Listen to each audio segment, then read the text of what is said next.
all discovered through one determined widow's last-ditch effort to save her crumbling family farmhouse, the mysterious stone chamber beneath her flooded basement that would reveal one of Tennessee's most incredible Civil War secrets, worth over $3 million and hidden for more than 160 years. Before we dive in, let us know where you're watching from in the comments below. And if this story amazes you, make sure to hit that subscribe button because we've got another incredible discovery story coming tomorrow that you won't want to miss. The March thunderstorms had been relentless across the Cumberland Valley, but nothing could have prepared 58-year-old Eleanor Hayes for what she would find when the ancient fieldstone foundation of Maple Ridge Farm finally gave way, standing knee-deep in murky water in her basement at 3:47 a.m., clutching a flashlight in one hand and a county demolition notice in the other. Eleanor never imagined that this nightmare flooding would lead to the discovery that would change everything. She thought she knew about her family's 150-year-old Tennessee homestead. The demolition notice was brutally clear, printed on official Rutherford County letterhead in stark black ink that seemed to mock her desperate situation. 96 hours to pump out the basement, repair the electrical systems damaged by the flooding, and address the structural damage to the foundation, or watch the county declare Maple Ridge Farm uninhabitable and schedule it for immediate demolition. The bureaucratic language was cold and impersonal, reducing 5 generations of Hayes family history to a series of code violations and safety hazards. Property deemed unsafe for human habitation due to extensive water damage, electrical hazards, and compromised structural integrity. Final notice. Compliance required within 96 hours or property will be condemned under Tennessee State Housing Code Section 1320202 and scheduled for demolition. Eleanor Hayes had lived in this house on Battlefield Ridge Road for 31 years. Ever since marrying her late husband Thomas in 1992, she had been 27 then. A young schoolteacher fresh out of Middle Tennessee State University, drawn to Thomas's gentle nature and his passion for preserving their region's Civil War history. Thomas had inherited the property from his great-grandfather, Captain Joshua Hayes, who had purchased the war-damaged farm in 1867. With money earned from his service in the Union Army's 14th Tennessee Infantry Regiment, the house had been in the Hayes family for 5 generations, weathering the Great Depression when Thomas's grandfather had kept the farm running by growing victory gardens and raising livestock for the war effort.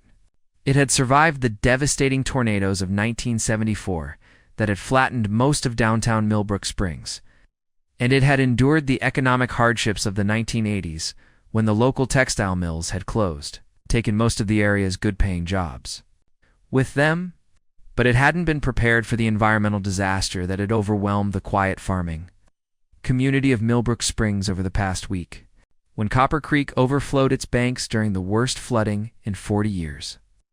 Thousands of gallons of muddy water had cascaded across the valley floor and found every weakness in the 1859 farmhouse's aging foundation, creating the crisis that now threatened to end the Hayes family legacy forever.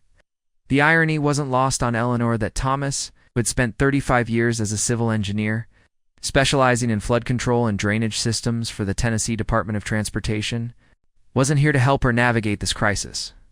He had died just 18 months earlier from complications related to diabetes, leaving Eleanor with a mortgage-free house that desperately needed updates she simply couldn't afford on her monthly Social Security check of $1,340. Thomas had always been meticulous about maintaining their home, spending weekends repairing roof shingles, cleaning gutters, and checking the foundation for signs of settling or water damage. He understood better than most people how water moved through soil, how foundations settled over time, and how the bones of a historic building held together under stress. But even Thomas's engineering expertise couldn't have predicted the unprecedented combination of circumstances that had led to this disaster. The flooding had begun during what meteorologists were calling a 1,000-year storm event. The kind of weather pattern that climate scientists warned is becoming more common, but that insurance companies still classified as an act of God. Beyond normal coverage, 7 inches of rain had fallen in less than 6 hours, overwhelming drainage systems throughout Rutherford County and turning normally placid Copper creek into a raging torrent that carved new channels across farmland that had been stable for over a century. Eleanor's property sat in what had historically been considered a safe zone, elevated enough above the creek bed to avoid the periodic flooding that affected lower-lying areas every few years. Thomas had chosen their home site carefully when they'd decided to renovate the old farmhouse, consulting topographical maps and historical flood records to ensure their investment would be protected. But climate change had rewritten the rules. What had been a safe zone for 150 years had become a floodplain overnight. The water had found its way into the basement through a combination of factors that would have challenged even Thomas's engineering skills. The unprecedented rainfall had saturated the soil to the point where the ground could absorb no more water, creating hydrostatic pressure against the foundation walls. At the same time, the overflowing creek had backed up into the storm drainage system, reversing the flow in pipes that were designed to carry water away from properties, not deliver it directly to foundation walls. The medical expenses from Thomas's final year, even with Medicare coverage, had consumed their modest retirement savings. Type 2 diabetes had progressed to kidney disease, requiring 3 dialysis sessions per week for the last 8 months of his life. Each session had cost $500 after insurance, and the specialized medications had added another $300 per month to their expenses. The medical transportation to and from the dialysis center in Nashville had consumed most of Eleanor's teacher's pension, forcing her to make impossible choices between Thomas's care and basic household maintenance. Eleanor had already sold Thomas's extensive collection of woodworking tools, hand planes and chisels and sanders that he had collected over decades of crafting custom furniture for neighbors and family members. His vintage 1987 Ford pickup truck, which he had restored to pristine condition, had brought $8,500 from a collector in Memphis. Most painful of all, she had sold his prized collection of Tennessee Civil War memorabilia, bullets and buttons and belts, buckles that he had discovered during years of metal detecting on historically significant properties throughout the Cumberland Valley. Thomas had dreamed of eventually donating his collection to the Tennessee State Museum, believing that these artifacts represented an important part of American history that deserved to be preserved and studied. Each piece had a story attached to it, carefully documented research about where it had been found and what unit it might have belonged to. The collection had represented 20 years of passionate historical detective work, and watching it disappear, piece by piece to pay for medical bills, had been almost as heartbreaking as losing Thomas himself. Now, staring at the water-damaged basement that had once been Thomas's workshop, where he'd spent countless hours researching their family's Civil War history and restoring antique furniture with the patience and precision that had made him such a respected engineer, Eleanor felt the weight of impossible choices pressing down on her like the gray March sky outside. The basement held decades of accumulated memories, now floating in contaminated water that smelled of creek mud and diesel fuel from someone's flooded generator upstream. Eleanor could see her wedding dress, carefully preserved in a garment box, that was now soaked through and probably ruined beyond salvage. Thomas's army uniform from his brief service in the National Guard during the 1980s floated past, along with boxes of Christmas decorations they had collected during 31 years of marriage. The financial arithmetic was brutal and unavoidable. The lowest estimate she had received for professional water extraction and electrical repair was $23,000 more than she made in 2 years from her combined Social Security and small teacher's pension. The electrical work alone would cost at least $8,000, since every outlet, every switch, and every circuit in the basement would need to be replaced and brought up to current codes. The foundation repairs, if they were even possible given the age of the structure, would add another $15,000 to the total. Even if she could somehow afford the immediate repairs, Eleanor would still need to address the aging roof that leaked in 3 places, the plumbing system that hadn't been updated since the 1970s, and the heating system that Thomas had been nursing along with replacement parts scavenged from other old furnaces. The house at Maple Ridge Farm was like an elderly patient requiring constant medical attention, and Eleanor was a widow on a fixed income trying to play doctor with problems that required specialists she couldn't afford. The neighborhood around Maple Ridge Farm had been changing rapidly since Thomas's death. 3 historic properties within 2 miles had been sold to developers in the past year, torn down and replaced with modern subdivisions that looked completely out of place among the antebellum farmhouses and Victorian cottages that had defined the area for over a century. Eleanor had watched the bulldozers and construction crews with growing unease, understanding that each demolition made it easier for the county to approve the next one. The county's approach to historic preservation was inconsistent at best. Properties with wealthy owners who could afford legal representation and professional restoration were often granted variances and special considerations. But properties owned by elderly residents on fixed incomes, especially those facing expensive repairs, were more likely to be condemned and demolished as a solution to problems that the county didn't want to help homeowners navigate. Had already spent her limited savings on legal consultation with Sarah Mitchell, a Murfreesboro attorney who specialized in property law and historic preservation. The lawyer had been sympathetic but honest about Eleanor's options. Without the financial resources to fund immediate repairs, and without evidence of exceptional historical significance that might trigger state or federal preservation protections, Maple Ridge Farm was vulnerable to the county's aggressive enforcement of housing codes. "I wish I had better news," Sarah had told Eleanor during their meeting 3 days earlier. "The county has broad authority to condemn properties that pose health and safety risks, and flooding damage like this gives them strong justification for their actions. Your best hope is to find the money for repairs quickly, or to identify some factor that would classify this property as historically significant enough to warrant special protection." The historical significance angle had seemed like a long shot. While the house was old and had been in the Hayes family for generations, so were dozens of other properties in Rutherford County.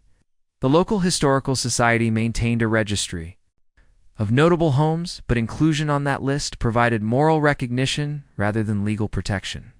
What Eleanor needed was evidence of specific historical events or artifacts that would qualify Maple Ridge Farm for state or federal historic designation. And she had no idea where to find such evidence. Thomas had always insisted there was something unusual about their basement's construction, something that suggested the foundation held secrets dating back to the Civil War itself. He had spent hours in the basement over the years, measuring walls and examining stonework with the intensity of an archaeologist. The foundation walls were built with limestone blocks that seemed more carefully fitted than typical residential construction of the 1850s. And the basement was unusually deep for a farmhouse of that era. "This isn't normal residential construction," Thomas had told Eleanor countless times during their marriage. "Look at these walls. Look at how precisely these stones are cut and fitted. This is the kind of masonry work you'd see in military construction, not in a simple farmhouse. Someone put a lot more effort and expense into this foundation than makes sense for a basic agricultural building." Thomas had researched the property's history extensively, spending weekends at the Rutherford County Courthouse examining old deeds and tax records. He had discovered that the land had been owned by the Confederate Army from 1862 to 1865, used as part of their defensive line protecting the approaches to Nashville. The original deed for their house, dated 1867, made reference to existing stone foundations and defensive works, suggesting that Captain Joshua Hayes had indeed built his farmhouse on the remains of some kind of military structure. The theory wasn't entirely far. The Cumberland Valley had been strategically important during the Civil War, with both Union and Confederate forces building fortifications and supply depots throughout the region. Many residential structures built after the war had incorporated foundations or structural elements from earlier military constructions, often because it was more economical to build on existing stonework than to start from scratch. Thomas had also discovered that Captain Joshua Hayes hadn't just been any ordinary Union soldier. Military records showed that he had served in the Quartermaster Corps of the 14th Tennessee Infantry, responsible for managing supplies and logistics for his regiment. After the war, Joshua had returned to the Cumberland Valley and purchased this specific piece of property, paying $800 for 160 acres. Substantial sum for a former soldier in 1867. Why this property? Thomas had wondered aloud during many of their conversations about family history. Joshua Hayes was from East Tennessee originally, near Knoxville. He had no family connections to this area, No obvious reason to settle here instead of returning home after the war. But he chose this specific piece of land, paid a premium price for it, and built his house on this particular spot. There had to be a reason. Eleanor had always listened to Thomas's theories with affectionate skepticism. She had been more focused on practical concerns, maintaining the house, managing their budget, and later dealing with Thomas's health issues. Historical mysteries seemed like harmless hobbies compared to the immediate challenges of daily life. But now, facing the loss of everything they had built together, Eleanor found herself desperately hoping that Thomas's theories might somehow provide the salvation she needed. If the house did indeed sit on historically significant foundations, there might be preservation programs or heritage designations that could protect it from condemnation and demolition. The Tennessee Historical Commission had emergency procedures for protecting significant sites threatened with destruction. But those procedures required evidence of historical importance that Eleanor didn't know how to find. Basement at almost 4 a.m., Eleanor noticed something she had never paid attention to before. In the far corner, where the receding water had exposed a section of the foundation wall, the stonework did indeed look different from typical residential construction. The limestone blocks were cut with military precision, fitted together so tightly that mortar was barely visible between them. The craftsmanship was far more sophisticated than anything Eleanor had seen in other 19th-century farmhouse basements. Thomas had been right about the basement's unusual construction. But Eleanor had no idea whether that observation could translate into legal protection for their property. She had less than 92 hours remaining until the county's deadline, and she was no closer to a solution than she had been when the demolition notice had arrived. The immediate problem was the water itself. Until the basement was drained and dried, no electrical work could begin. And without functioning electrical systems, the house would remain uninhabitable regardless of its historical significance. Eleanor had rented a small pump from the hardware store in Millbrook Springs, but after running it for 6 hours, the water level had dropped only a few inches. At this rate, it would take weeks to drain the basement, and she had less than 4 days. The irony was that Thomas would have known exactly what to do in this situation. His engineering background had given him an intuitive understanding of drainage and water management that Eleanor lacked. She found herself wishing she had paid more attention to his explanations of hydraulic principles and foundation waterproofing during their years together. But Thomas was gone, and she was facing the most complex technical challenge of her life, with limited knowledge and even more limited resources. As the gray dawn began to filter through the basement windows, Eleanor realized she needed help from someone who understood both the technical aspects of flood remediation and the historical significance that might protect her property. She thought about calling her neighbor David Chen, whose son Marcus was studying civil engineering at Tennessee Tech. Marcus had grown up hearing Thomas's stories about the unusual basement construction and his engineering training might give him insights that Eleanor lacked. The Chen family had been neighbors for 15 years. Ever since David had purchased the adjacent property and converted it from tobacco farming to organic vegetables, David worked as a mechanic at the Ford dealership in Murfreesboro, while his wife Linda taught 3rd grade at the same elementary school where Eleanor had worked before retirement. Marcus was their only child, a smart and curious young man who had always been fascinated by Thomas's historical research and engineering background. Eleanor made her way upstairs to the kitchen, water dripping from her clothes onto the worn linoleum floor that she and Thomas had installed together. During their first year of marriage, the kitchen looked exactly as it had when Thomas was alive. His coffee mug still sat in the dish drainer. His reading glasses still rested on the counter next to the local newspaper he had been reading the morning he died. The photograph of Thomas that sat on the kitchen counter showed him in his favorite Tennessee Volunteers cap, smiling widely during their last vacation to the Great Smoky Mountains. Before his diabetes had progressed to the point where travel became difficult, Eleanor could almost hear his excited voice discussing the historical theories that were now her only hope for saving their home. "You were right about the basement, Thomas," she whispered to the photograph as she reached for the phone to call David Chen. "You were right about everything. Now I just need to figure out what to do with that knowledge." The basement flooding that threatened to destroy her home might be the key to revealing secrets that had been hidden beneath Maple Ridge Farm for over 160 years.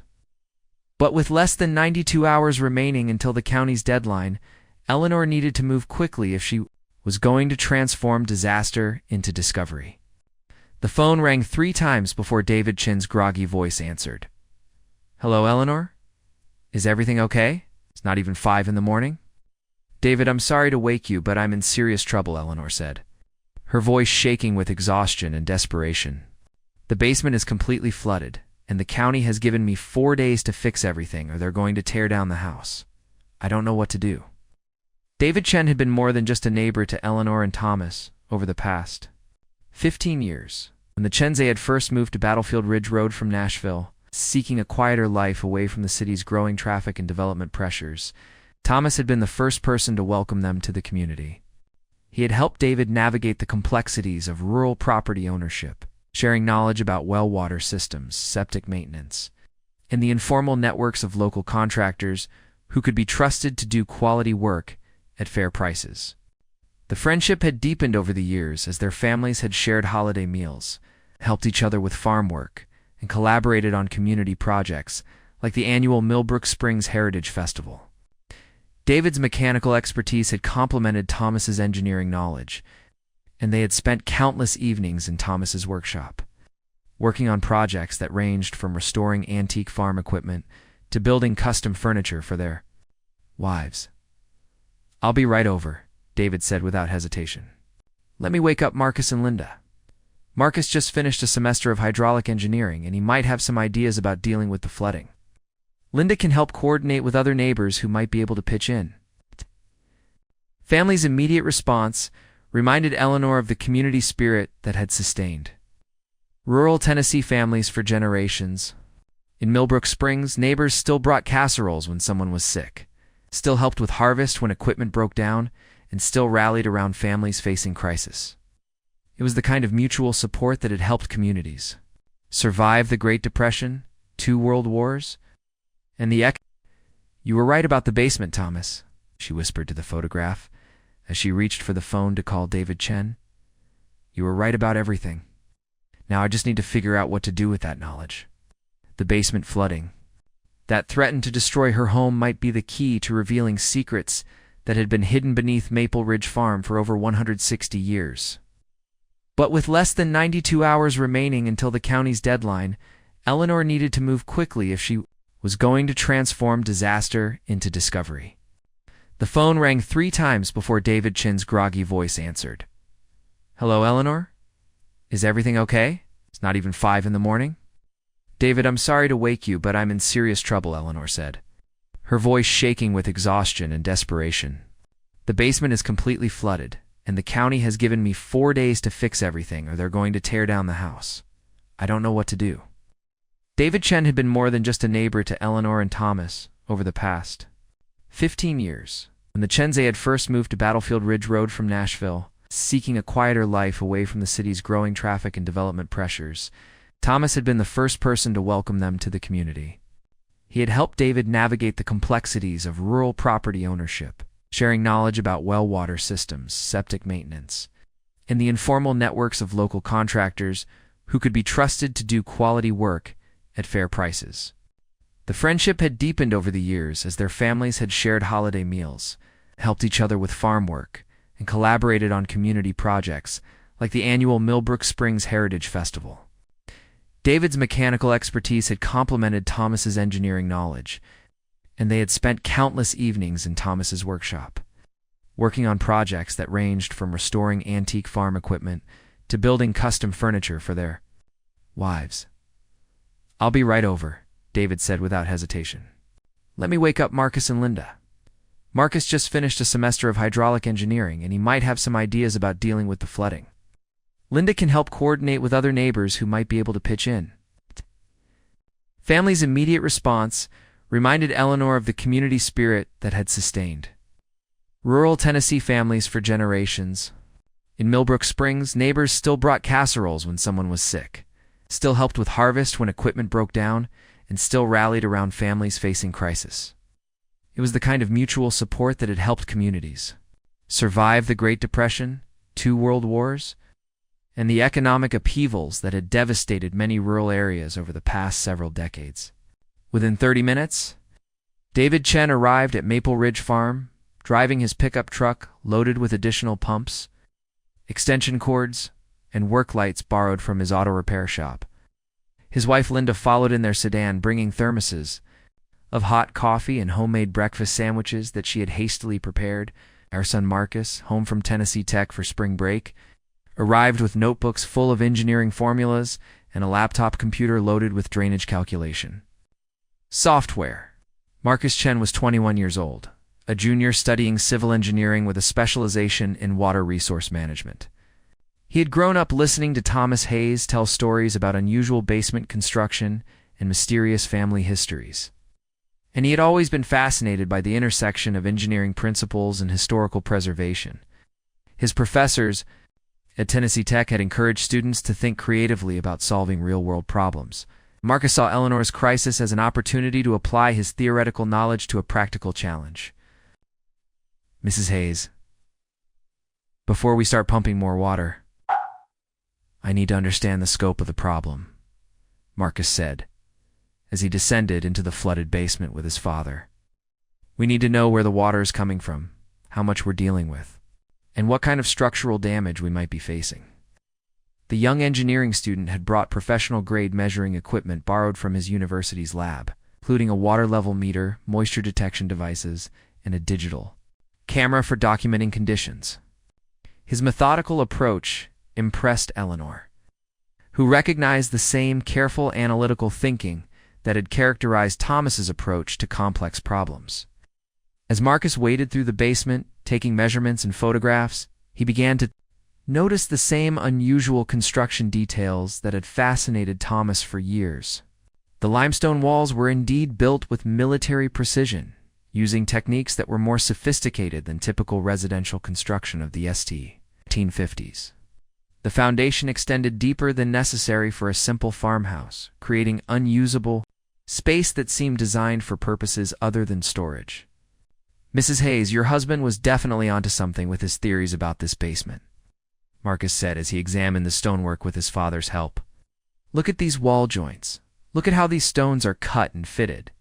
This isn't farmhouse construction. This is engineered construction, built to support heavy loads and withstand lateral pressure." David Chen, whose 30 years of mechanical experience had given him an intuitive understanding of how structures were built and how they failed, nodded in agreement.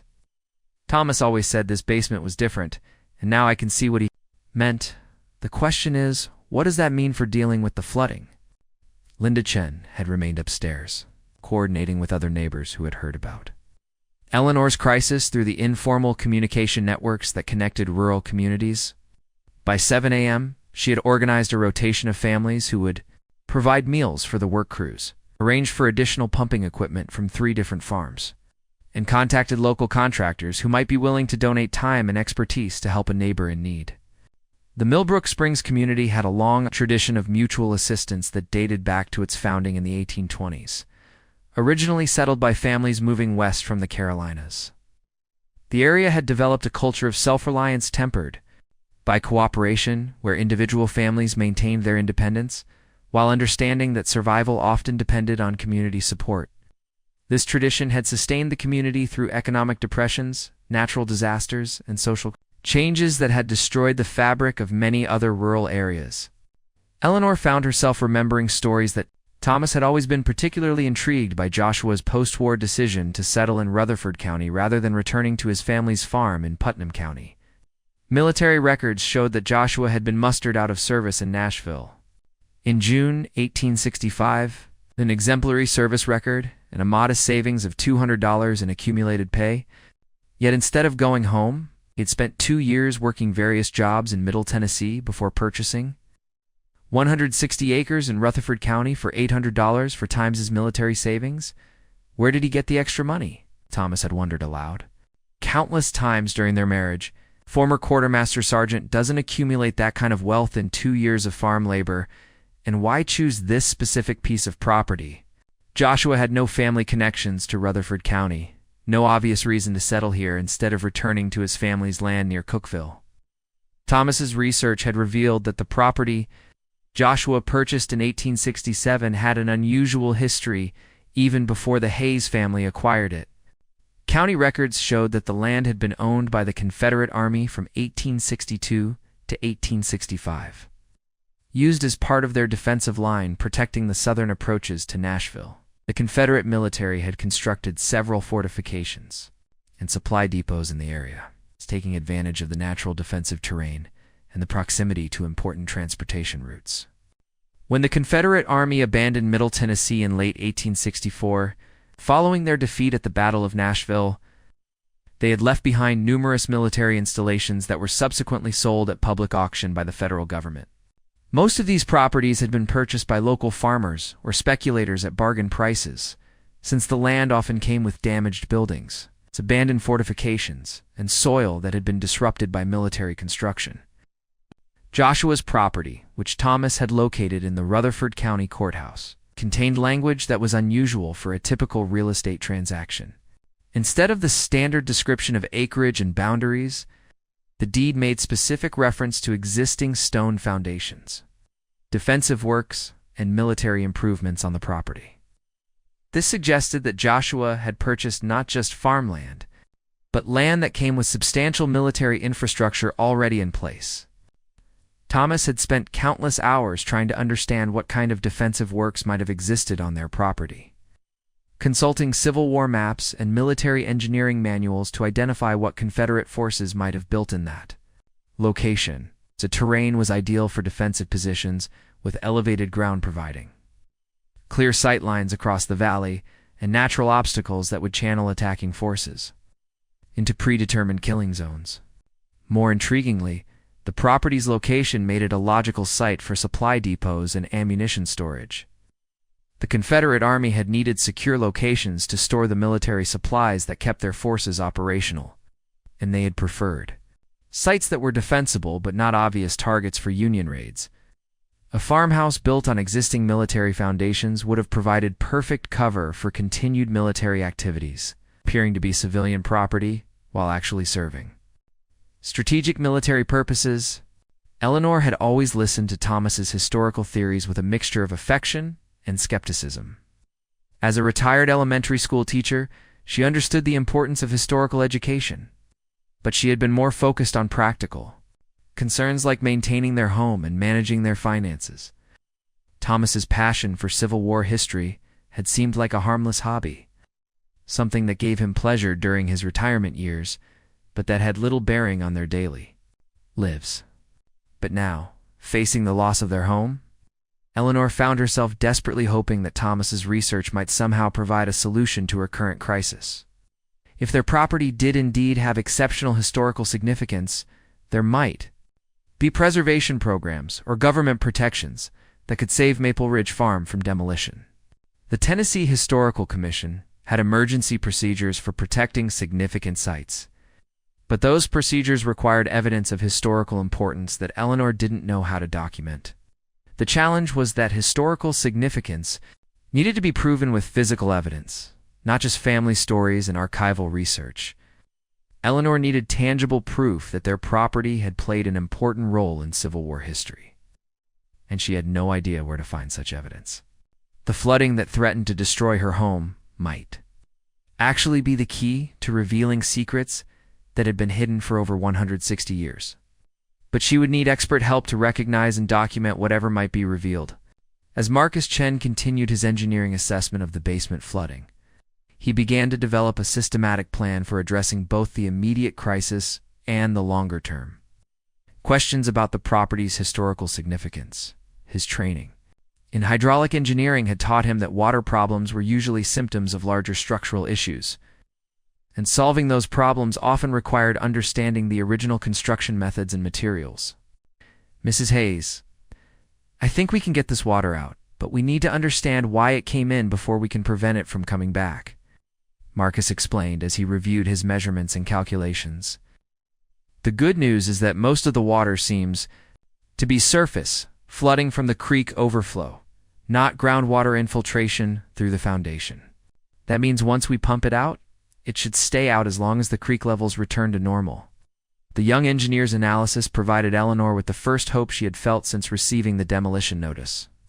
If the flooding was primarily a surface water rather than structural failure, the repair costs might be manageable, especially if she could get help from neighbors and local contractors, who were willing to donate time and expertise to preserve a historic property.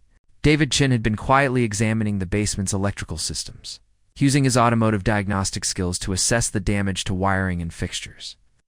His initial evaluation was more optimistic than Eleanor had dared hope. While some outlets and switches would need to be replaced, the main electrical panel had remained above the flood line, and much of the wiring could be salvaged if it was properly dried and tested. The electrical damage isn't as bad as it could have been, David reported. Thomas did quality work when he updated the wiring 15 years ago, and he used materials that can survive temporary flooding. We'll need to replace some components, but the infrastructure is sound. Linda Chen had been coordinating with other community members. By mid-morning, Maple Ridge Farm had become the center of an impromptu barn-raising effort. Neighbors arrived with additional pumps, generators, extension cords, and work lights. Local contractors stopped by during their lunch breaks to assess the situation and offer advice. The Methodist Church's Women's Circle organized a food rotation to keep the work crews fed, and the volunteer fire department lent professional-grade water extraction equipment. The community response reminded Eleanor of stories she had heard from older residents about how rural Tennessee communities had survived the hardships of the Great Depression. When individual families lacked the resources to solve their problems alone, the community had rallied to provide collective support that helped everyone survive difficult times. This tradition of mutual assistance had faded in many parts of the country as people became more mobile and communities became less cohesive. But it remained strong in places like Millbrook Springs, where families had deep roots and long memories. As the work progressed, Eleanor found herself thinking about the broader context of her crisis. The flooding that threatened her home was part of a larger pattern of environmental changes that were affecting rural communities throughout Tennessee. Climate change had made extreme weather events more frequent and more severe, overwhelming.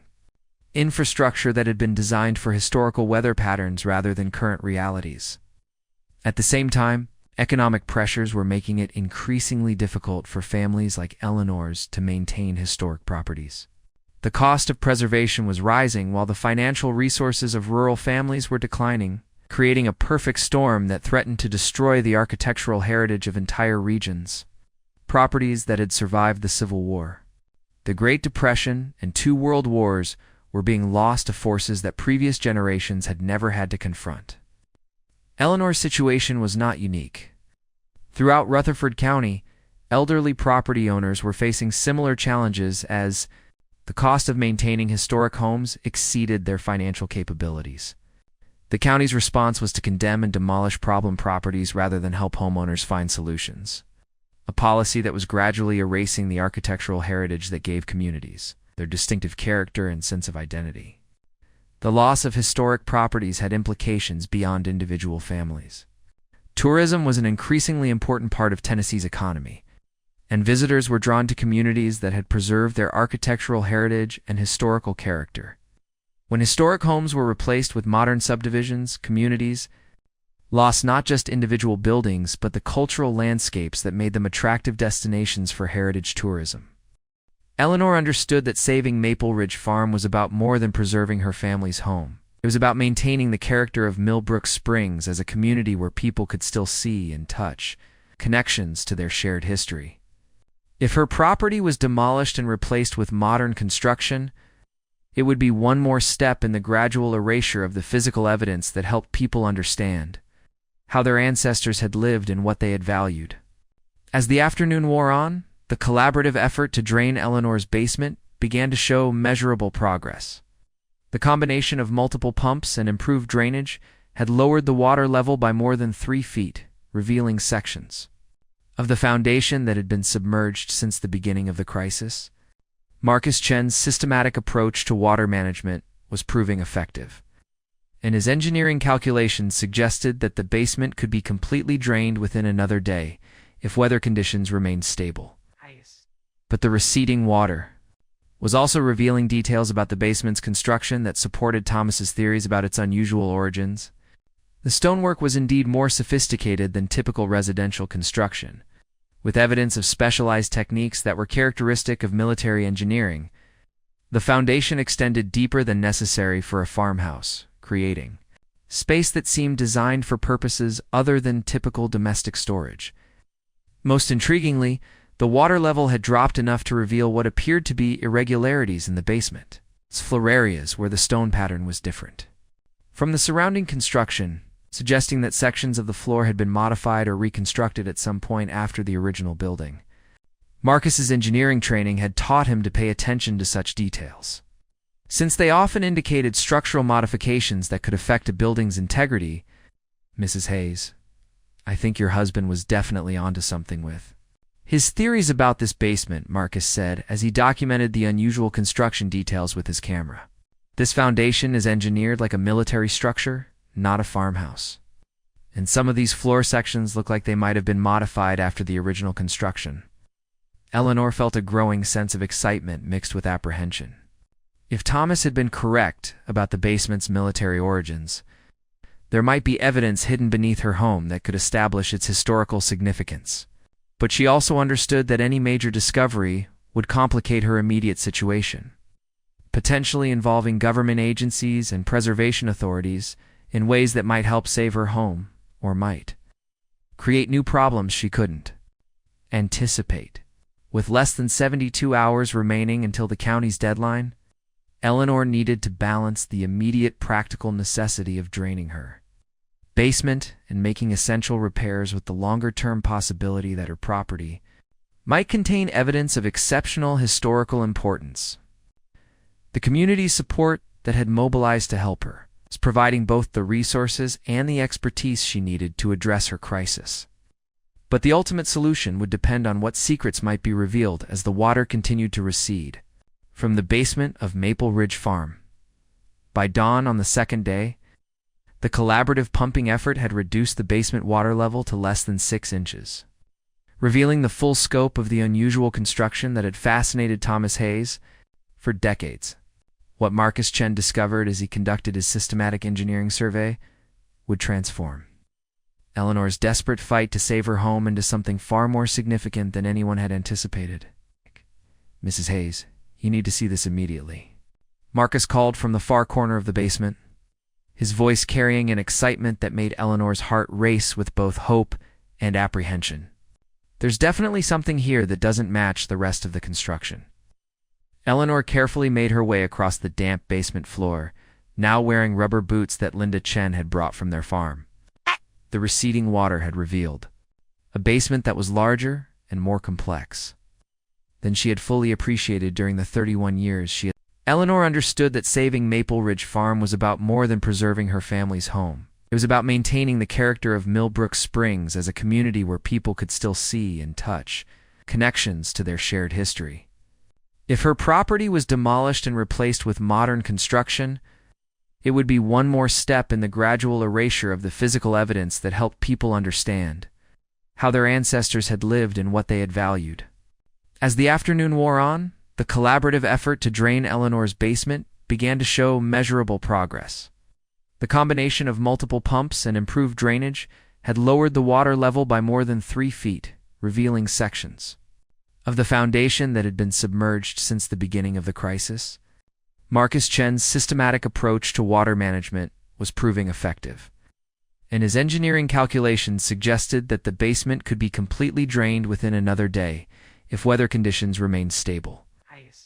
But the receding water was also revealing details about the basement's construction that supported Thomas's theories about its unusual origins. The stonework was indeed more sophisticated than typical residential construction, with evidence of specialized techniques that were characteristic of military engineering. The foundation extended deeper than necessary for a farmhouse, creating space that seemed designed for purposes other than typical domestic storage. Most intriguingly, the water level had dropped enough to reveal what appeared to be irregularities in the basement, floor areas where the stone pattern was different from the surrounding construction, suggesting that sections of the floor had been modified or reconstructed at some point after the original building. Marcus's engineering training had taught him to pay attention to such details, since they often indicated structural modifications that could affect a building's integrity. Mrs. Hayes, I think your husband was definitely onto something with his theories about this basement, Marcus said as he documented the unusual construction details with his camera. This foundation is engineered like a military structure, not a farmhouse. And some of these floor sections look like they might have been modified after the original construction. Eleanor felt a growing sense of excitement mixed with apprehension. If Thomas had been correct about the basement's military origins, there might be evidence hidden beneath her home that could establish its historical significance. But she also understood that any major discovery would complicate her immediate situation, potentially involving government agencies and preservation authorities in ways that might help save her home, or might create new problems she couldn't anticipate.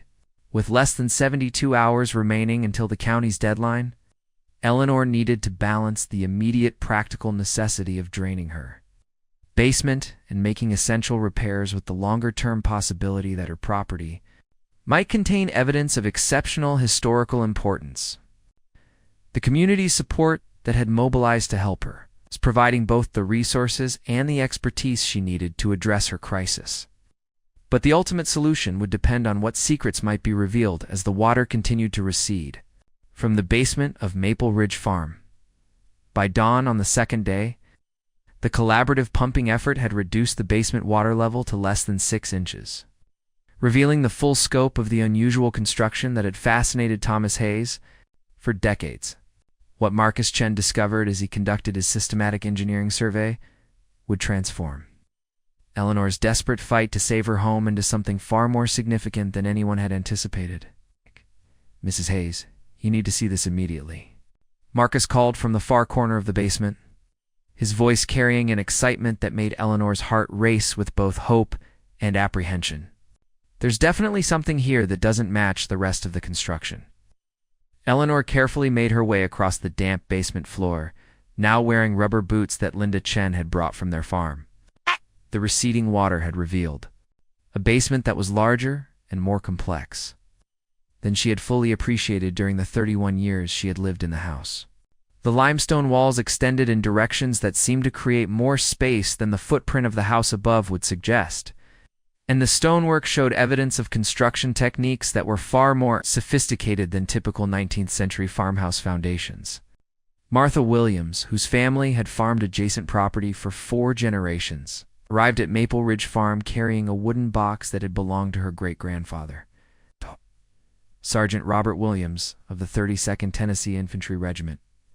"My great-granddaddy always said there was something important buried on the Hayes property," Martha explained as she opened the box to reveal a collection of Civil War-era documents and photographs. "He used to tell stories about Confederate supply operations in this area. He claimed that valuable military materials had been hidden somewhere around here before the Army retreated to Alabama." The documents in Martha's collection included letters, military orders, personal correspondence that provided new context for understanding Civil War activity in the Cumberland Valley. One letter, dated December 1864, described Confederate efforts to secure ammunition and supplies in hidden locations throughout Middle Tennessee, anticipating the possibility that Union forces might overrun their primary supply depots around Nashville. Confederate forces were definitely operating sophisticated supply networks in this area during the final year of the war, Martha explained, showing Eleanor and Marcus's copies of military correspondence. "My great-granddaddy was assigned to quartermaster duties, and he helped organize the movement of supplies to secure locations throughout Rutherford County. According to family stories, some of these supply caches were never recovered after the war ended. The revelation that Confederate forces had operated organized supply concealment operations in the immediate area has provided crucial context for understanding the unusual construction Eleanor had discovered in her basement.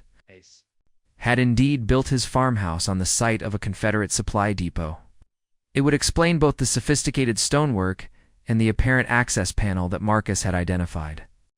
Eleanor found herself grappling with the implications of what they were discovering. If her property had served as a Confederate supply depot during the Civil War, there might be significant historical artifacts buried beneath her basement floor. Such a discovery would certainly establish the historical importance of Maple Ridge Farm, but it would also involve her in complex legal and ethical questions about the ownership and disposition of Civil War artifacts, Marcus Chen had been researching Tennessee law regarding archaeological discoveries on private property. Using his laptop computer to access legal databases through his Tennessee Tech student account, his findings were both encouraging and concerning. Under Tennessee law, archaeological artifacts found on private property generally belong to the property owner, Marcus explained. But there are federal laws that apply to military artifacts, especially those related to Civil War history. The situation gets complicated quickly. The legal complexity of potential archaeological discovery was just one of many factors that Eleanor needed to consider as she decided how to proceed. With less than 60 hours remaining until the county's demolition deadline, she faced a challenging choice between focusing on immediate practical repairs and pursuing what might be a significant historical discovery that could take weeks or months to properly investigate. David Chen had been examining the mechanical aspects of accessing whatever lay beneath the rectangular stone section, bringing his practical problem-solving skills to bear on the challenge. "If we're going to open this up, we need to do it carefully," David advised. "These stones probably weigh several hundred pounds each, and we don't know what kind of support structure exists underneath. We need proper lifting equipment and safety measures." The question of how to proceed with investigating the apparent access panel was complicated by time pressure, legal uncertainty, and the need to maintain focus on the immediate crisis that threatened Eleanor's home. Opening the stone section would require equipment and expertise that weren't immediately available, and any significant discovery would likely trigger involvement by government agencies that might help preserve her property or might create new regulatory complications. Eleanor decided to call Sarah Mitchell, the Murfreesboro attorney who had been advising her on property law issues. Sarah's expertise in historic preservation cases would be essential for navigating the legal implications of any archaeological discovery. Her connections with state and federal preservation agencies might provide access to emergency protection procedures. "Sarah, we've discovered something in my basement that might change everything," Eleanor explained during their phone conversation. "There appears to be some kind of hidden chamber or storage area beneath the floor, and we have evidence that this property was used for Confederate supply operations during the Civil War. What are the legal implications if we find significant historical artifacts?" Sarah Mitchell's response was immediate and emphatic. "Eleanor, if you've discovered evidence of Civil War military activity on your property, you need to stop all excavation immediately and contact the Tennessee State Archaeologist's Office. There are specific procedures for handling such discoveries, and failing to follow them could create serious legal problems while also potentially destroying invaluable historical evidence." The attorney's advice reflected the complex intersection of property rights, archaeological protection laws, and historic preservation regulations that govern discoveries of potential historical significance. While Eleanor owned her property and generally had the right to excavate on her own land, the discovery of potential Civil War military sites triggered state and federal oversight procedures designed to protect archaeological resources for scientific study and public benefit. "The good news," Sarah continued, "is that if this discovery is as significant as you're describing, it could provide exactly the kind of evidence needed to establish historic designation for your property. That designation would protect you from demolition and potentially provide access to preservation grants and tax incentives that could help fund necessary repairs." Eleanor felt a surge of hope mixed with apprehension. The discovery that might save her home could also involve her in months or years of legal and bureaucratic processes that would be difficult to navigate on her limited income. But the alternative was certain loss of her family's property, and she was willing to pursue any option that offered hope for preservation. Marcus Chen had been documenting their discoveries with systematic photographs and measurements, creating a record that would be essential for any official archaeological evaluation. His engineering training had taught him the importance of careful documentation, and he understood that proper records would be crucial for establishing the significance of whatever they had found. "Mrs. Hayes, before we contact any government agencies, I think we should gather as much information as possible about what we're dealing with," Marcus suggested. "We don't want to trigger an official investigation unless we're confident that there's really something significant here. Government archaeologists are busy people." They won't appreciate being called out for something that turns out to be a storage cellar or a well. The young engineer's practical approach appealed to Eleanor's desire to maintain some control over the situation. If they could gather enough evidence to convince authorities that a significant discovery was likely, the official response would probably be more helpful than if they made premature claims based on limited information. Chen had been consulting with other neighbors who had arrived to help with the continuing water extraction efforts, and their collective knowledge was providing valuable context for understanding the property's history. Jake Morrison, whose family had owned the adjacent farm since the 1880s, brought copies of old surveyor's maps that showed the property boundaries and topographical features as they existed in the late 19th century. "These maps show some interesting details about your property," Jake explained, spreading the historical documents across a makeshift table in Eleanor's kitchen. "Look at this notation here. There's a symbol that typically indicates military installations or fortifications, and this dotted line suggests there was some kind of underground structure or tunnel system in this area." The historical maps provided visual confirmation of what family stories and local legends had suggested about Civil War military activity on Eleanor's property. The notation of underground structures was particularly significant, since it suggested that Confederate forces had indeed constructed sophisticated installations that went beyond simple trenches or earthworks. Eleanor studied the maps carefully, trying to correlate the historical markings with the current layout of her property. The location of the indicated underground structure appeared to correspond closely with the area where Marcus had discovered the unusual stone construction in her basement. The maps were accurate. There might indeed be a substantial hidden chamber beneath her home. The growing body of evidence supporting Thomas's theories about their property's Civil War connections was both exciting and overwhelming for Eleanor. Her husband's passionate interest in local history was being vindicated in ways that neither of them had ever anticipated, but the discovery was also creating challenges that she felt unprepared to handle. Linda Chen had been coordinating with the Methodist Church's Women's Circle. Men their network had identified additional community resources that might be helpful for Eleanor's situation.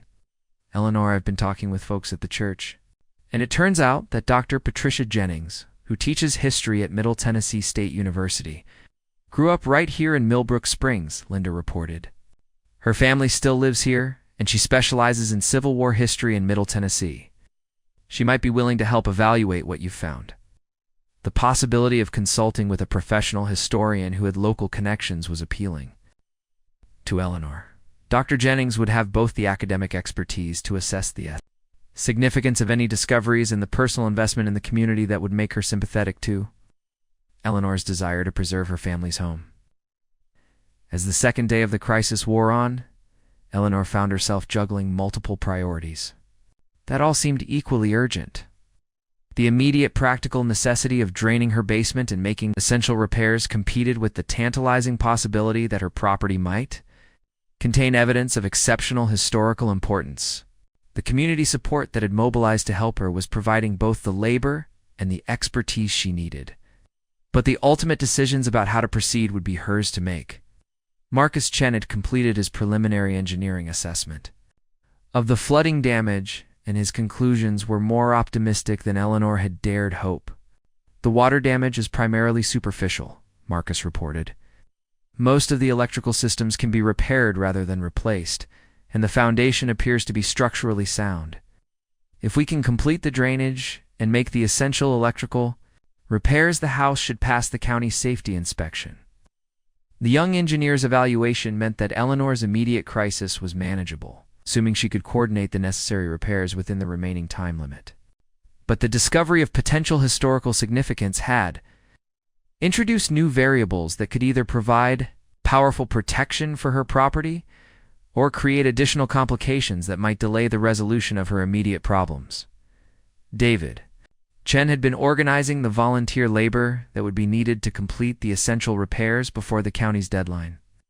"Eleanor, we've got electricians, plumbers, and general contractors who are willing to donate time and materials to help you meet the deadline," David reported.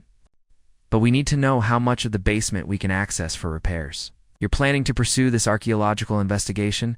It might affect what work we can do." Eleanor faced a decision that would determine not only the fate of her home, but potentially the preservation of significant historical resources. She could focus entirely on meeting the county's immediate requirements, ensuring that Maple Ridge Farm would remain habitable while postponing any investigation of the apparent hidden chamber.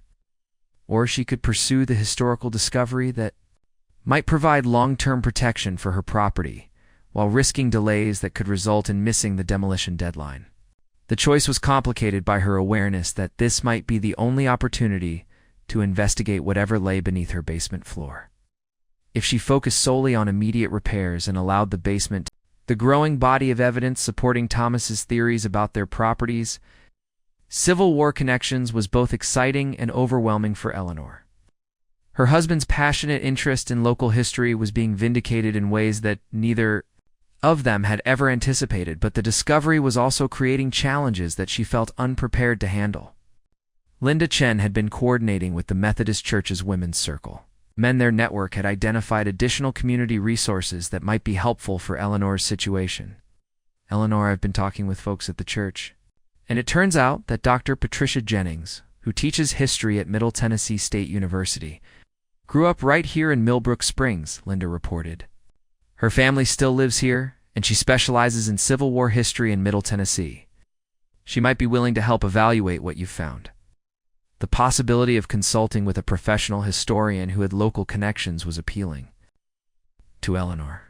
Dr. Jennings would have both the academic expertise to assess the significance of any discoveries and the personal investment in the community that would make her sympathetic to Eleanor's desire to preserve her family's home. As the second day of the crisis wore on, Eleanor found herself juggling multiple priorities that all seemed equally urgent. The immediate practical necessity of draining her basement and making essential repairs competed with the tantalizing possibility that her property might contain evidence of exceptional historical importance. The community support that had mobilized to help her was providing both the labor and the expertise she needed. But the ultimate decisions about how to proceed would be hers to make. Marcus Chen had completed his preliminary engineering assessment of the flooding damage, and his conclusions were more optimistic than Eleanor had dared hope. The water damage is primarily superficial, Marcus reported. Most of the electrical systems can be repaired rather than replaced, and the foundation appears to be structurally sound. If we can complete the drainage and make the essential electrical repairs, the house should pass the county safety inspection. The young engineer's evaluation meant that Eleanor's immediate crisis was manageable, assuming she could coordinate the necessary repairs within the remaining time limit. But the discovery of potential historical significance had introduced new variables that could either provide powerful protection for her property or create additional complications that might delay the resolution of her immediate problems. David Chen had been organizing the volunteer labor that would be needed to complete the essential repairs before the county's deadline. Eleanor, we've got electricians, plumbers, and general contractors who are willing to donate time and materials to help you meet the deadline, David reported. But we need to know how much of the basement we can access for repairs. You're planning to pursue this archaeological investigation? It might affect what work we can do. Eleanor faced a decision that would determine not only the fate of her home, but potentially the preservation of significant historical resources. She could focus entirely on meeting the county's immediate requirements, ensuring that Maple Ridge Farm would remain habitable while postponing any investigation of the apparent hidden chamber. Or she could pursue the historical discovery that might provide long-term protection for her property, while risking delays that could result in missing the demolition deadline.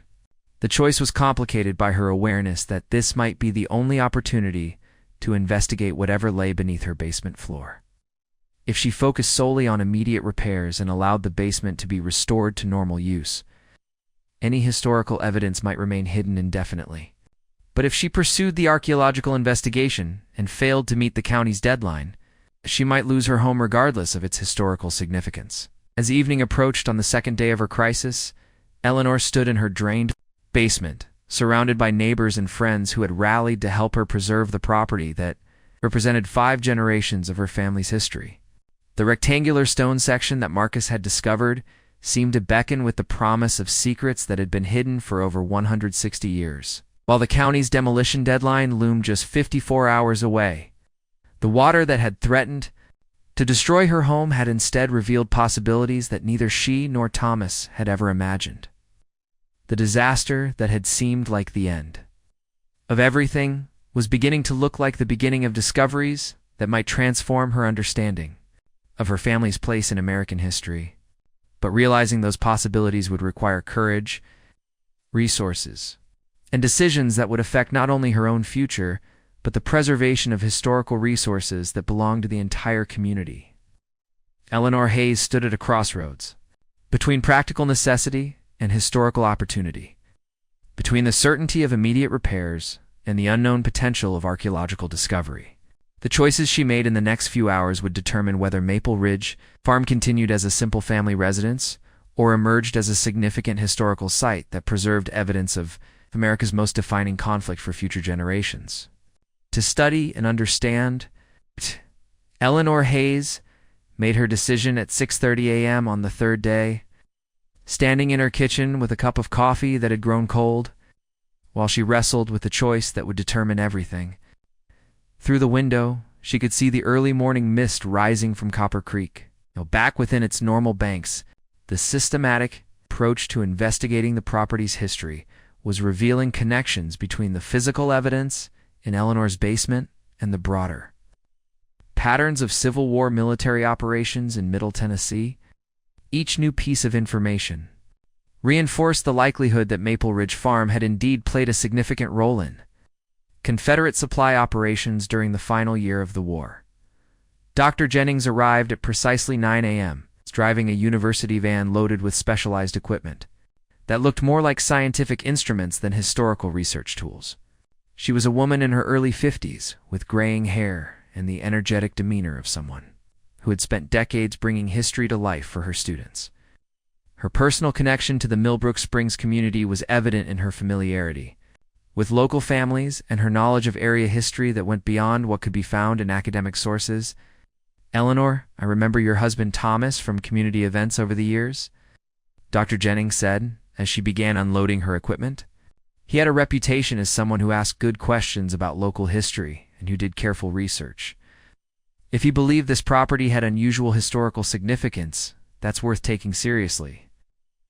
The ground-penetrating radar equipment that Dr. Jennings had brought was capable of detecting subsurface structures without requiring excavation, providing a way to investigate the apparent hidden chamber while preserving any archaeological evidence it might contain. The technology used electromagnetic waves to create images of underground features, allowing researchers to map buried structures with remarkable precision. "This equipment will show us what's beneath that floor without disturbing anything," Dr. Jennings explained as she set up the radar unit. "If there's really a hidden chamber down there, we'll be able to see its dimensions and get some idea of what it might contain. The images won't tell us everything, but they'll give us enough information to determine whether this discovery warrants formal archaeological investigation." The radar survey began in the area where Marcus had identified the unusual stone construction. With Dr. Jennings methodically moving the equipment across the basement floor in a grid pattern that would provide comprehensive coverage of the subsurface area, the process was time-consuming but systematic, creating digital images that revealed what lay beneath Eleanor's home with startling clarity. "Oh my goodness," Dr. Jennings whispered as the first images appeared on her equipment's display screen. "Eleanor, there's definitely a substantial chamber beneath this floor. And it's not empty. There are multiple objects inside that are large enough to be crates or containers." The radar images showed a rectangular chamber approximately 15 feet long by 12 feet wide, with a ceiling height of nearly 8 feet. The chamber appeared to be carefully constructed with stone walls that matched the precision of the basement floor above, and it contained what appeared to be dozens of rectangular objects arranged in orderly rows along the walls. "This is exactly what you'd expect to see if this location had been used as a Confederate supply depot," Dr. Jennings explained as she studied the radar images. "The chamber is sized appropriately for storing military supplies, and the objects inside are consistent with wooden crates or boxes that would have been used for ammunition, equipment, or other valuable materials." The confirmation that a substantial hidden chamber existed beneath Eleanor's basement floor transformed the investigation from speculation, based on family stories and unusual construction, into a documented archaeological discovery that would require careful professional handling. The significance of the find was becoming clear, but so was the complexity of the decisions Eleanor would need to make about how to proceed. Dr. Jennings used her university connections to contact the Tennessee State Archaeologist's office, explaining the discovery and requesting guidance on proper procedures for investigating what appeared to be a significant Civil War military site. The state archaeologist, Dr. Michael Roberts, had extensive experience with Civil War sites throughout Tennessee, and his response to Dr. Jennings' description was immediate interest in conducting a preliminary evaluation of the site. Dr. Roberts can be here this afternoon, Dr. Jennings reported after ending her phone conversation. He's familiar with Confederate supply operations in this area, and he's excited about the possibility of investigating an intact supply depot that hasn't been disturbed since the 1860s. Such sites are extremely rare, since most were either evacuated when Confederate forces retreated or were discovered and looted years ago. The involvement of the state archaeologist would provide Eleanor with expert guidance for handling her discovery, but it would also introduce government oversight that might complicate her immediate efforts to meet the county's demolition deadline.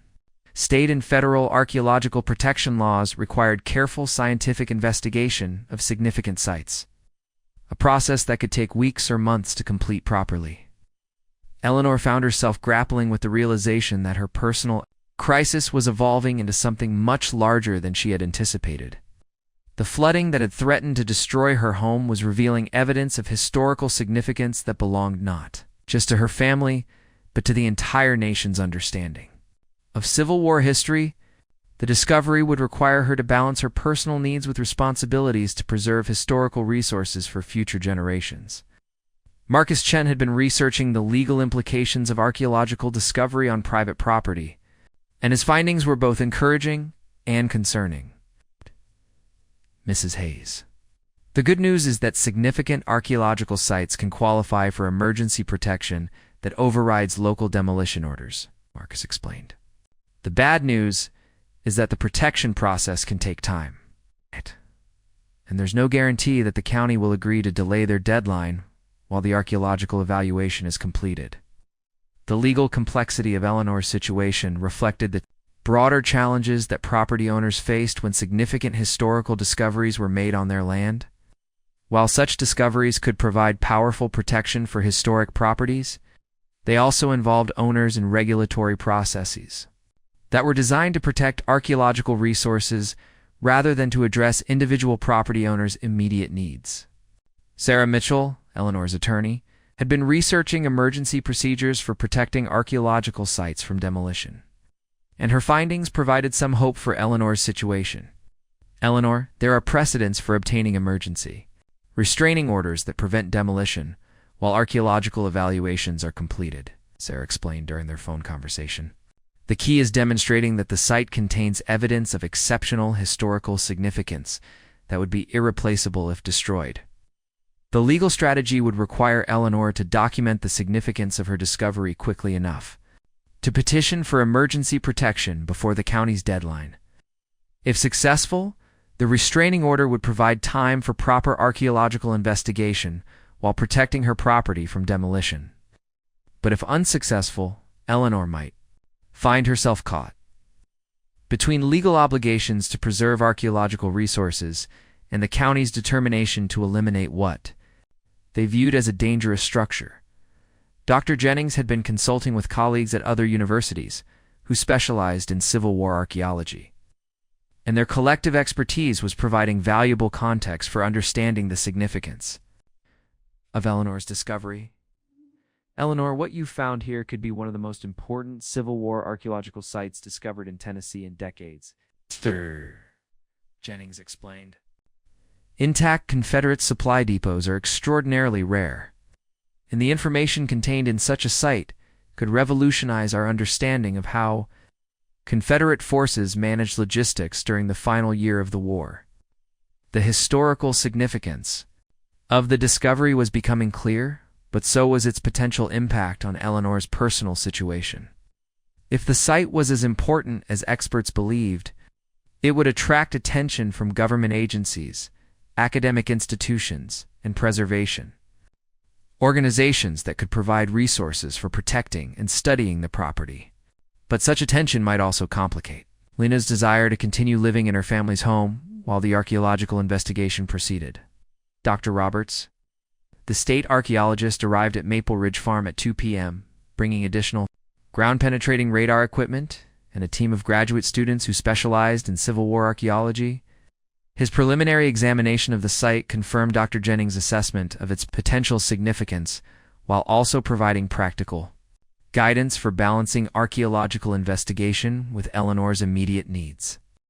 Mrs. Hayes, this appears to be exactly the kind of site that Tennessee's emergency archaeological protection procedures were designed to preserve, Dr. Roberts explained as he reviewed the radar images. I can initiate the emergency designation process immediately. We should provide legal protection for your property while we complete a proper investigation. The process typically takes 2 to 3 weeks, but emergency provisions can be implemented. Within 48 hours, state archaeologists' confirmation that emergency protection was available provided. Eleanor, with the first realistic hope she had felt since receiving the county's demolition notice. If the emergency... Mrs. Hayes, this appears to be exactly the kind of site that Tennessee's emergency archaeological protection procedures were designed to preserve, Dr. Roberts explained as he reviewed the radar images. I can initiate the emergency designation process immediately. We should provide legal protection for your property while we complete a proper investigation. The process typically takes 2 to 3 weeks, but emergency provisions can be implemented. Within 48 hours, state archaeologists' confirmation that emergency protection was available provided. Eleanor, with the first realistic hope she had felt since receiving the county's demolition notice. If the emergency designation could be implemented before the county's deadline, her property would be protected from demolition, while experts conducted the investigation that might establish its permanent historical significance. But Dr. Roberts also explained the obligations that would accompany archaeological protection of her property. Emergency designation would protect your home from demolition, but it would also require you to cooperate with our investigation and to follow specific procedures for any future modifications to the property, Dr. Roberts explained. The designation is designed to preserve archaeological resources, not to solve individual property owners' financial problems. Eleanor understood that archaeological protection would provide legal security for her property while potentially creating new challenges related to maintaining a home that was classified as a significant historical site. The regulations that protected archaeological sites also restricted property owners' freedom to make modifications or improvements, creating long-term obligations that Eleanor would need to consider carefully.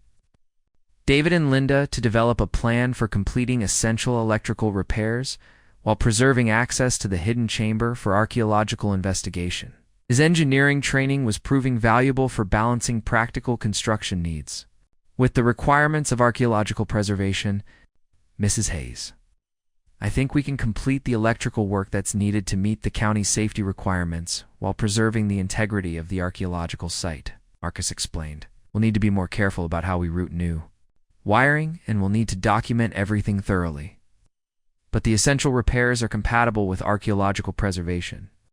The young engineer's assessment meant that Eleanor might be able to address the county's immediate safety concerns while also pursuing the archaeological investigation that could provide long-term protection for her property.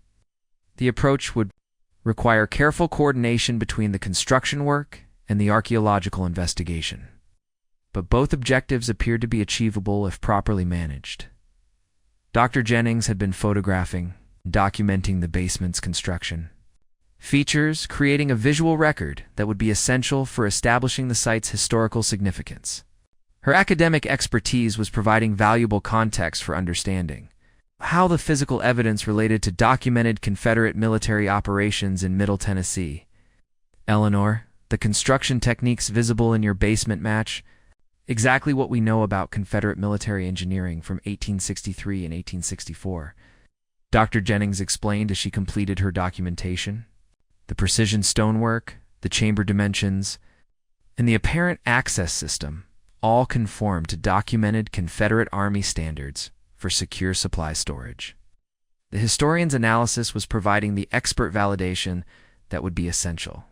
For obtaining emergency archaeological protection for Eleanor's property, academic documentation of the site's historical significance would strengthen legal arguments for protecting it from demolition while also attracting interest from preservation.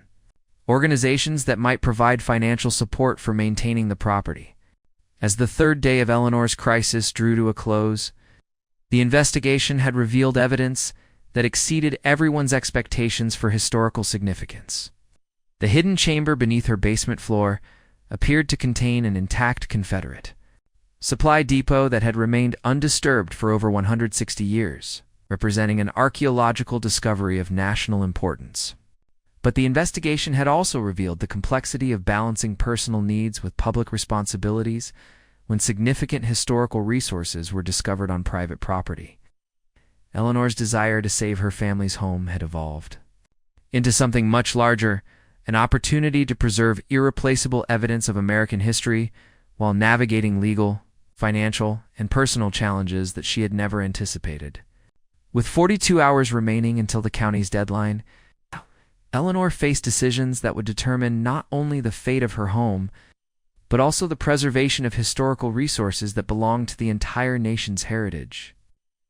That had threatened to destroy everything she valued was revealing opportunities for preservation and discovery that neither she nor Thomas had ever imagined. But realizing those opportunities would require courage, resources, and commitment. That would test her resolve in ways she was only beginning to understand. At 10:30 a.m. on the fourth day, with 18 hours remaining until the county deadline, Dr. Roberts received the call that changed everything. The Tennessee State Archaeological Commission had fast-tracked Eleanor's emergency protection application, and Governor Maria Santos had personally signed the emergency designation protecting Maple Ridge Farm from demolition.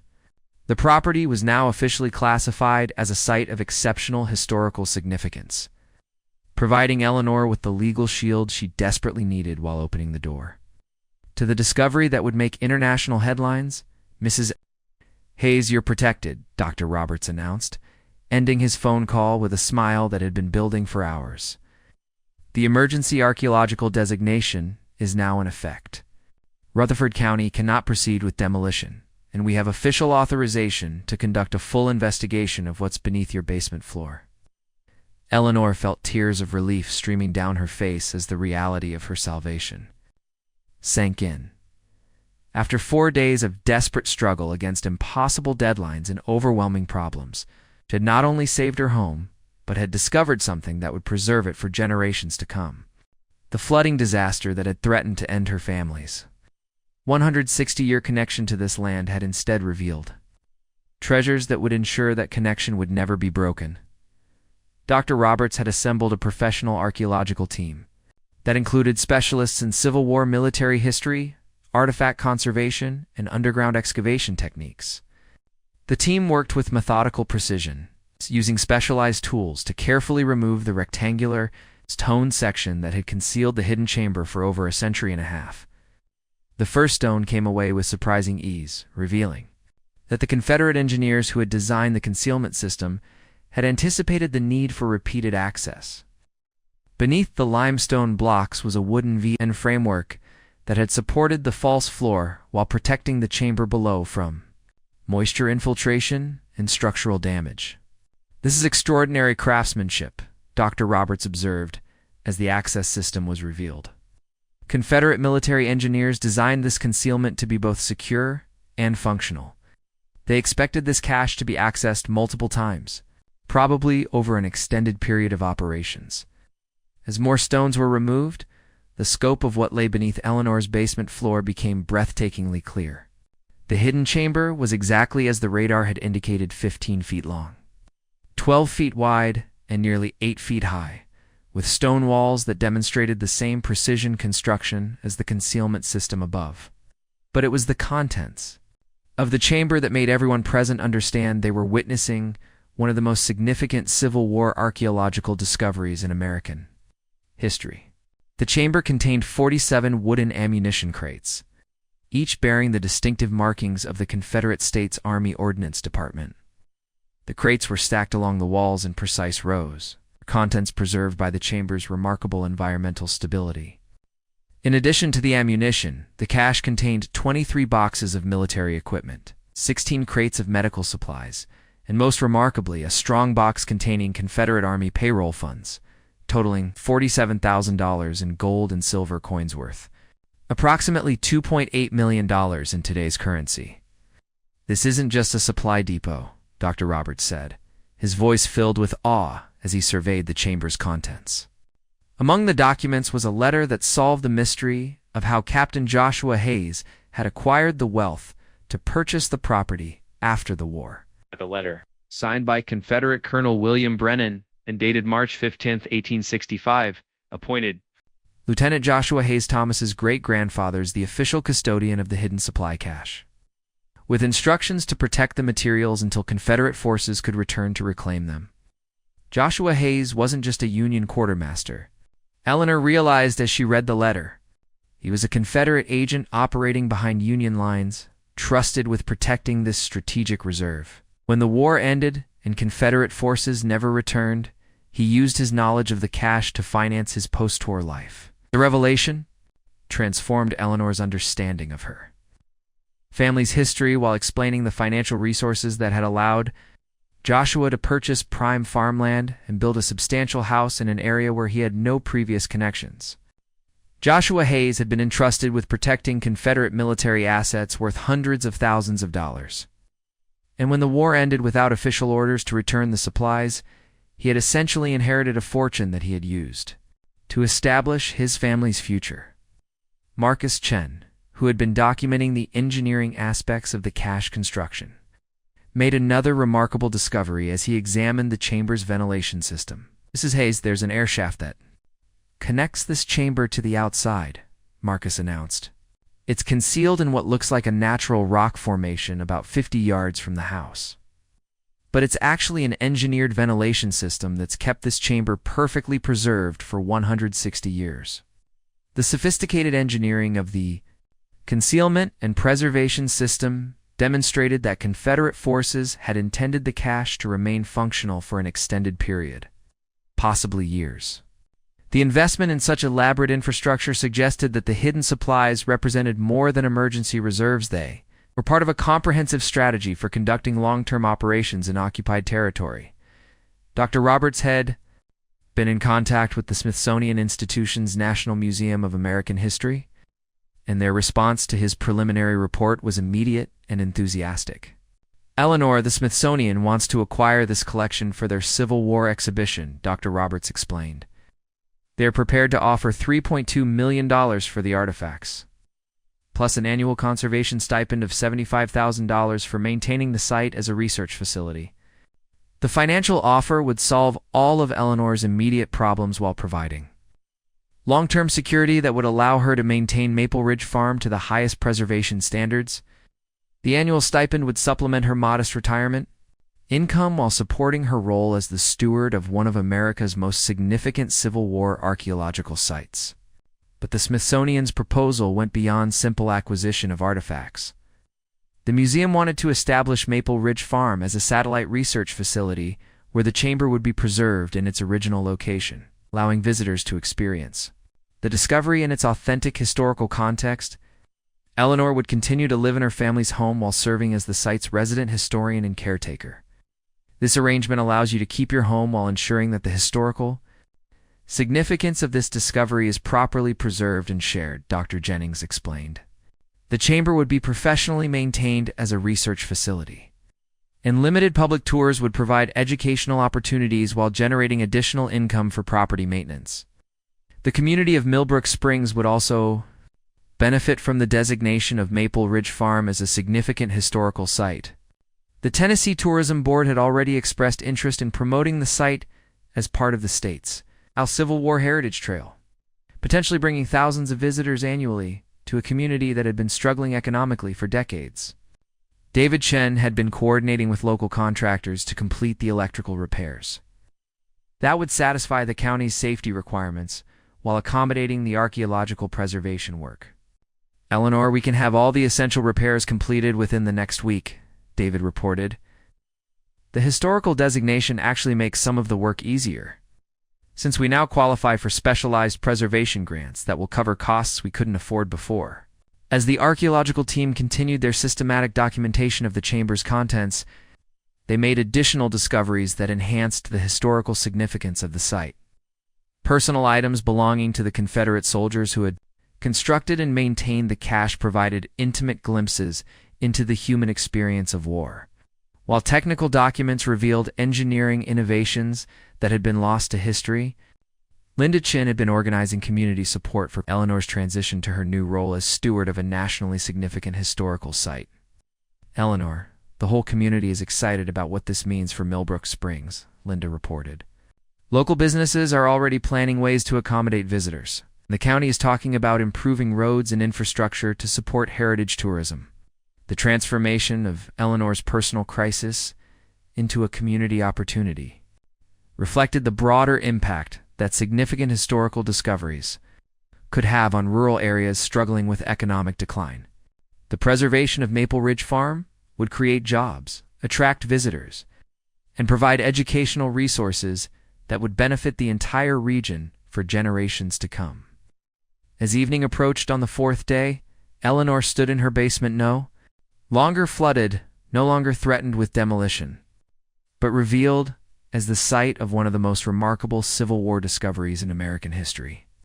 The chamber that had been hidden beneath her feet for 31 years of marriage had transformed her from a widow struggling to survive into the custodian of priceless historical treasures. Marcus Chen, whose engineering expertise had been crucial for understanding and preserving the discovery, would continue his involvement through an internship with the Smithsonian's conservation team. His role in the discovery had inspired him to specialize in the intersection of engineering and historical preservation, opening career opportunities he had never imagined. "Mrs. Hayes, my dad always said that sometimes the most important discoveries happen when everything seems to be falling apart." Marcus reflected as he completed his documentation of the chamber's construction. "You were ready to lose everything, but instead you found something that will last forever." Eleanor thought about Thomas, whose passionate interest in their property's history had been vindicated in ways neither of them could have anticipated. His theories about unusual basement construction had been proven correct. His research into family history had provided crucial context for understanding the discovery, and his love for Civil War history had prepared Eleanor to appreciate the significance of what they had found.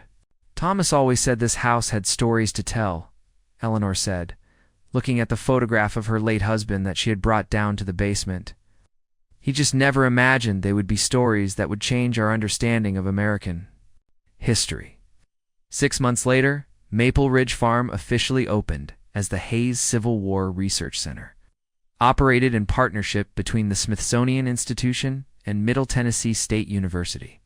Eleanor Hayes, no longer a struggling widow, but now the director of one of Tennessee's most significant historical sites, welcomed the first group of researchers and tourists to explore the hidden chamber that had preserved Confederate secrets.